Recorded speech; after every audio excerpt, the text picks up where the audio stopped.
Muy buenas tardes, amigos. Este es el programa Diálogos del Montoner.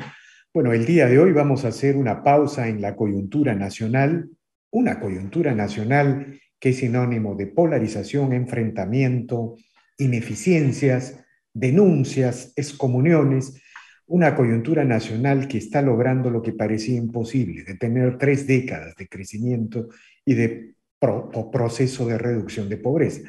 Bueno, decimos, vamos a detenernos en esta coyuntura nacional para echarle una mirada a América Latina, al mundo, a partir de la realidad de nuestros países vecinos, Chile, Bolivia, Colombia. Todo eso tiene que ver con la realidad del Perú y finalmente lo que pasa en los países vecinos y en el contexto de América Latina determinará, influirá sobre el curso del país. Ha habido algunas declaraciones del embajador de Rusia, de una autoridad diplomática de Rusia con respecto a América Latina, que han causado cierta preocupación. Para hablar de estos temas, hemos convocado a Luis González Posada, ex canciller de la República y reconocido político vinculado a la diplomacia peruana y latinoamericana. Buenas tardes, señor González Posada, gracias por la conversación. Víctor, buenas tardes, gusto saludarlo. ¿Cómo va? Bueno, señor González Posada, ha habido una declaración muy singular de un diplomático ruso. Explícanos, por favor. Tiene que ver con América Latina y algunos países de América Latina. Mire, es una declaración no de cualquier diplomático, sino del viceministro de Relaciones Exteriores de Rusia, que simplemente ha dicho que como respuesta a los Estados Unidos, no al entrampamiento de las negociaciones para que ellos se retiren de zonas cercanas a Rusia, ellos pueden considerar el envío de tropas del ejército a Venezuela y a Cuba, lo cual nos están indicando que esos dos países vienen a ser una especie de plataforma política y militar que dejan usar su territorio a fuerzas extranjeras, y eso es extremadamente grave. A mí más bien me llama, Víctor, la atención que nadie haya dicho, ni en la Cancillería, ni en la OEA, nada sobre esto, porque no solamente viola tratados internacionales, sino que permite que las autoridades rusas puedan amenazar a la región con trasladar sus tropas para utilizarlas en un conflicto probable con Estados Unidos. Pero esto lo debemos ver, Víctor, desde un contexto más amplio. Con Rusia hemos tenido una relación muy complicada. Yo diría 3 etapas. La primera en 1962, cuando sorpresivamente se descubrió que habían colocado plataformas para disparar cohetes, armas nucleares hacia Estados Unidos, la habían colocado en Cuba, lo cual Bueno, pues esa fue la famosa crisis de los misiles de con los cohetes, Kennedy. ¿no? Que eso ha podido provocar una guerra estrepitosa en nuestro territorio. Ellos han usado nuestro territorio para atacar a Estados Unidos, naturalmente con complacencia del gobierno de Cuba. Pero si se producía el conflicto como se temió muchos días, hubiéramos sufrido los desastres pavorosos de una guerra, quizás con el uso de bombas atómicas. Esa es la primera incursión de Rusia. Terminada esa etapa, ellos ingresan una segunda, que es financiar a Cuba para que organice movimientos guerrilleros comunistas en toda América Latina. Lo hemos tenido en el Perú, en Bueno, todo pero América. no hay que olvidar también que el Velascato tuvo una relación particular con la ex Unión Soviética, no con la Rusia actual, sino con la ex Unión Soviética. Y finalmente Ahí, el equipamiento militar peruano, la tecnología militar peruana era soviética. ahí voy como tercer punto, pero decirte que el segundo gran zamacón que ha tenido ha financiado guerrillas que han causado muerte, destrucción, golpe de Estado en América Latina.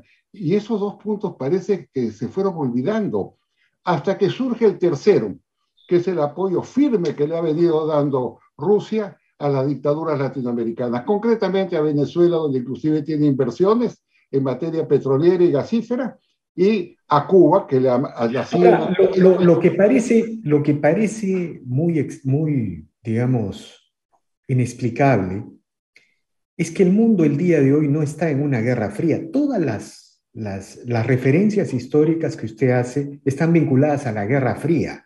que vivió el mundo entre Estados Unidos y la ex Unión Soviética. El día de hoy eso no sucede. En realidad, Rusia, para ser justos, está replegada a su zona de influencia, ¿no? Es decir, lo que pasa es que, digamos, la propia Europa tiene una posición particular, ¿no? Rusia se repliega a su zona de influencia y por otro lado, China ha adquirido un protagonismo, sobre todo en términos económicos, descollante en el mundo. Hay una especie de multilateralismo, ¿no? Entonces, ¿cómo entender esta situación? Quizá por el hecho de que América Latina se está convirtiendo en un escenario de guerra fría sin cuartel. Mire, yo no diría que no hay guerra fría ni guerra caliente, hay guerra tibia, ¿no? Es un término medio, porque hay señales muy preocupantes como esta que estamos comentando, que significan la utilización del territorio americano para un conflicto entre Rusia y los Estados Unidos, ¿no? Yo lo veo con toda claridad, sí, porque esa es la señal que nos han venido dando. Y decía anteriormente que la primera señal fue las plataformas que colocaron en Cuba, la segunda, las guerrillas que desplegaron, la tercera, el copamiento político y militar de Venezuela, que hoy día se refleja en esta sorprendente declaración del viceministro de Relaciones Exteriores de Rusia, y naturalmente en la colocación, y es la pregunta que habías hecho, de armamento en toda América Latina a precios muy baratos. Es una forma de introducción. Acá en el Perú se anunció el establecimiento de una fábrica de aviones de combate, de fusiles. Yo no sé si la han concretado o no la han concretado, pero lo cierto es que Rusia se ha introducido vía armamento barato en América Latina y a partir de ahí está monitoreando la política y la economía de nuestro país. Ahora, señor González Posada, pero por otro lado, también Estados Unidos ha abandonado su vocación Completamente. diridente en América Latina, ¿no? Por ejemplo, en la última elección nacional, ¿no? Fue uno de los primeros países en inclinar la balanza mundial cuando había este conflicto sobre regularidades o irregularidades en el proceso electoral peruano. Y, digamos, también Estados Unidos tiene una enorme responsabilidad en este. Yo lo llamo más que guerra fría, una especie de tensión multilateral, ¿no? Estamos viviendo una especie de una nueva edad media donde no hay un imperio, ¿no? Entonces, Estados Unidos tiene una, una, una enorme responsabilidad también por haber abandonado su papel dirimente en América Latina, ¿no cree usted? Mira, Estados Unidos, el último esfuerzo, digamos, destacable que hizo en América Latina ya data de medio siglo, con Kennedy, cuando lanzan la Alianza por el Progreso, que es poner un paquete, en ese momento era de 10.000 millones de dólares, que hoy día significarían 182.000 millones de dólares, para que el BID pueda apoyar a los países de la región en agua potable, alcantarillado, vivienda, salubridad, etcétera. Murió Kennedy y se desarticuló ese plan y a partir de ahí ha ido lentamente abandonando el continente, tanto desde el punto de vista como comercial, económicamente, en inversiones. Solo para darte una cifra, la balanza comercial con China significa que es más o menos de unos 12.000 o 13.000 millones de dólares al año con el Perú. Con Estados Unidos es la mitad. Eso fue demostrar a qué niveles de distanciamiento tenemos con ellos. Pero lo que yo voy es que esta dejadez norteamericana ha permitido que avancen esas fuerzas, no solamente rusas, fuerzas antidemocráticas en toda la región, que comenzaron con Cuba. Cuba es, en términos concretos, el muro de Berlín de América Latina. Mientras Cuba no caiga, van a seguir los gobiernos de izquierda, van a seguir las sazonadas extremistas en la región. Es nuestro muro de Berlín. Ya tienen Cuba, tienen Nicaragua, tienen Venezuela, tienen Honduras, que acaban de ganar, Perú, Chile, y pretenden expandirse el próximo año a Colombia, si de Petro, que era un guerrillero, gana las elecciones, y a Brasil, que dan por seguro el triunfo de la Liga. Ahora, ya Todo que esto termino acá nomás con dos enormes soportes, ¿no?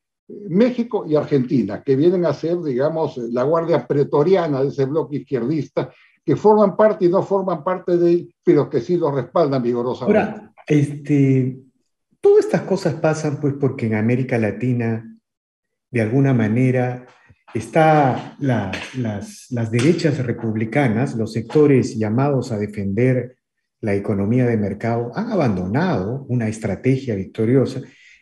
El caso de Perú y Chile, por ejemplo, ¿no? Dos milagros económicos, sociales de los países emergentes, del mundo en general. El mundo se quedó sorprendido, estaba sorprendido frente al crecimiento de estos dos países, frente a sus posibilidades de reducción de pobreza. Y bueno, ahí están dos gobiernos de izquierda y en el caso de Chile, extremadamente preocupante, ¿no? En el caso de Chile, porque no es que solamente hayan ganado las elecciones, sino la sociedad en su conjunto se ha inclinado hacia una propuesta de izquierda en esta última elección. Hay un proceso constituyente. ¿Cómo explica esta situación, señor González Posada? Es muy difícil, ¿no? Porque los dos países que, como tú dices, tenían un crecimiento vigoroso en la economía, habían reducido sustantivamente la pobreza, hoy día están camino a la dimensión desconocida. No sabemos a dónde pueden ir. Lo de Chile, por ejemplo, se grafica un hecho. Cuando suben el precio del pasaje en el metro, lo suben en 7 centavos. Esa misma noche lo derogan por la violencia que se había desatado. Pero esa subida de pasajes significó el saqueo de todas las estaciones del metro y la pérdida de 203 billones de dólares solamente en el metro, y se estima, ellos estiman en 2.000 millones de dólares con todos los sucesos posteriores que ocurrieron no solamente en el metro, sino en otras localidades, incluyendo el saqueo de las iglesias. Entonces son fenómenos muy complicados. Yo en todo caso le diría No, que pero esa es una ola confusa, como esos aguajes que traen palos, piedras, yuyo, lodo. Realmente nadie sabe de dónde vamos. Pero lo que yo le quiero mencionar, lo que pretendo subrayar es que el fenómeno de América Latina es un fenómeno interno y también externo, por supuesto, pero digamos, en América Latina están ganando gobiernos antioccidentales, vamos a llamarlos así en términos globales, gobiernos chavistas. Hemos mencionado el caso de Perú, el caso de Chile, pero también está Bolivia. Bueno, y más adelantados en ese camino están Venezuela y Cuba. Es decir, lo que América Latina vive, a América Latina se ha trasladado una especie de pequeña guerra fría. Y esa es la gran explicación del fenómeno que usted ha explicado en el inicio de este diálogo. Muy confuso, Víctor, muy confuso, pero hay algunas señales muy claras. Por ejemplo, que se viola sistemáticamente los derechos humanos cada vez de manera más grave, sin que ningún país, entre ellos el Perú, diga nada. Bolivia, por ejemplo. No, Bolivia. ejemplos comencemos, ¿no? Fáciles. Cuba.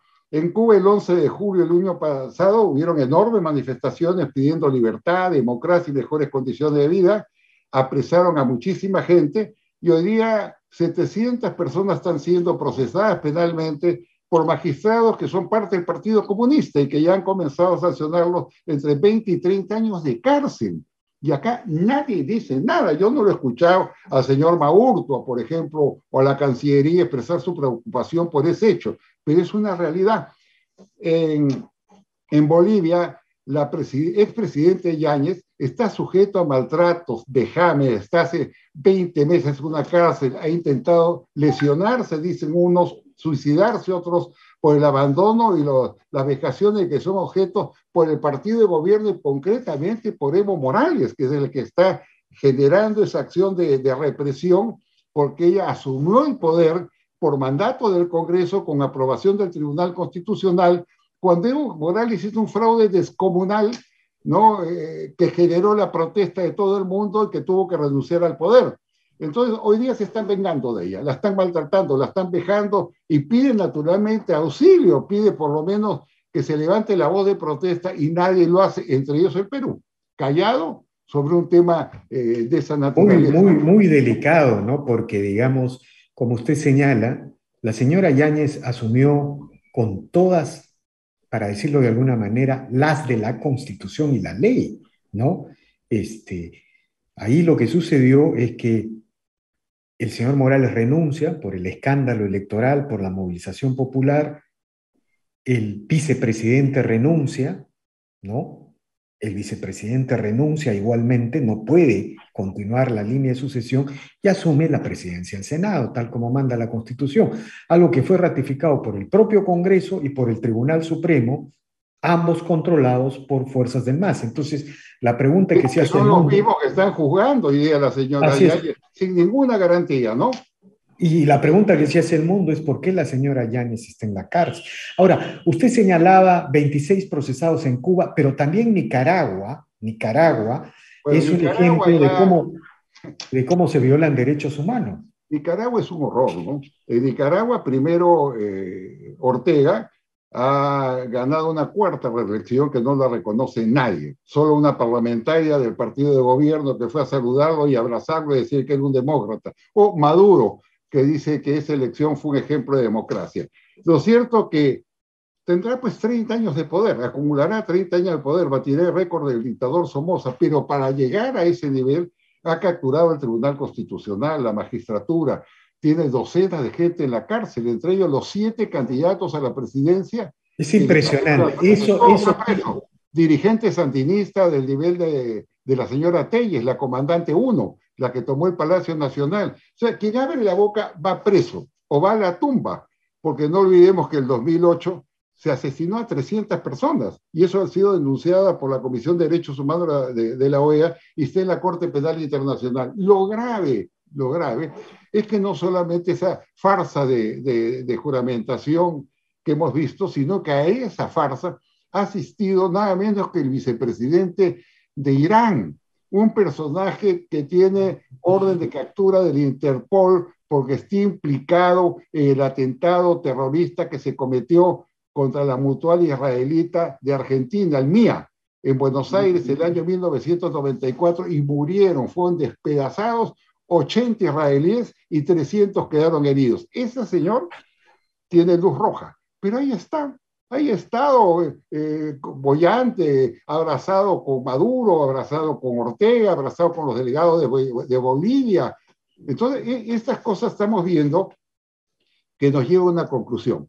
Ser de ese grupo te extiende un certificado, una licencia para matar, torturar, detener, encarcelar, sin que pase absolutamente nada, porque no he visto por lo menos una protesta digna del Perú, callados, porque son socios políticos.